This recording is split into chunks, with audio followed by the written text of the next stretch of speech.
नंदगांव में एक प्यारी सी सुबह थी। पक्षियों की चहचहाहट और गांव की गलियों में घुंघरुओं की हल्की सी आवाज।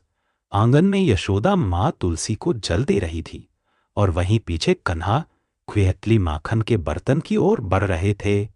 मटकी तोड़कर माखन निकालना और फिर अपने दोस्तों के साथ भाग जाना, जैसे ये उनकी रोज की लीला बन गई थी। लेकिन माँ यशोदा की आंखें सब देख रही थी।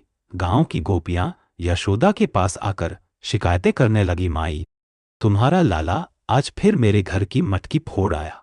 यशोदा हंसते हुए सुन रही थी, लेकिन एक पल में चेहरा गंभीर हो गया। अब बहुत हुआ, आज मैं इसे सबक सिखाऊंगी। उस दिन यशोदा माँ ने मन में ठान लिया, आज कान्हा को पकड़कर बांधना ही पड़ेगा। यशोदा माँ ने एक रस्सी ली और कन्हा को पकड़ने दौड़ी। कान्हा तो जैसे इस चासे को एंजॉय कर रहे थे, कभी यहां भागते कभी वहां। आखिरकार माँ ने पकड़ ही लिया और कहा, आज तुझे बांध कर रखूंगी ताकि फिर माखन चोरी ना कर सके। लेकिन जब उन्होंने बांधने की कोशिश की, रस्सी छोटी पड़। यशोदा माँ ने दूसरी रस्सी लाई, फिर तीसरी, पर हर बार बस 2 अंगुल छोटी पड़ती। माँ परेशान हो गई। इतना छोटा सा बालक और रस्सी पूरी नहीं हो रही। उन्हें समझ नहीं आया कि ये लीलाएं सामान्य नहीं, दिव्यता की निशानी है। माँ थक गई, पसीने से लथपथ बैठ गई, आंखों से आंसू निकल आए और उसी क्षण लीलाधर ने अपनी माँ के प्रेम के आगे समर्पण कर दिया। अब वही रस्सी जो छोटी पड़ रही थी, सरलता से बांध गई। माँ यशोदा ने भगवान को बांध लिया, लेकिन ये बंधन प्रेम का था, ममता का था। रस्सियों से बंधे कान्हा मुस्कुरा रहे थे, जैसे कह रहे हों, माँ मैं तुझसे हार गया। यशोदा की आंखों से बहते आंसू अब रुक चुके थे।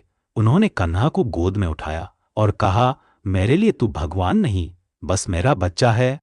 इतने में नंद बाबा आए और बोले, ये क्या कर रही हो यशोदा? माँ ने कहा, बस सजा दे रही हूं, रोज माखन चोरी करता है।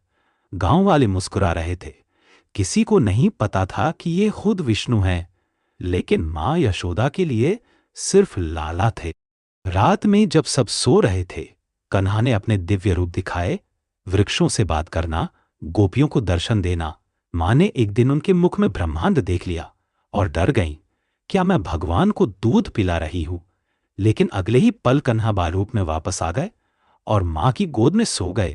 यशोदा माँ कभी खुद नहीं खाती जब तक कन्हा ना खा ले। कभी रात भर जागकर कन्हा को सुलाती और हर बार बस यही कहती, मेरा लाला ठीक है, बस मुझे और कुछ नहीं चाहिए। ये ममता थी, बिना शर्त, बिना अपेक्षा।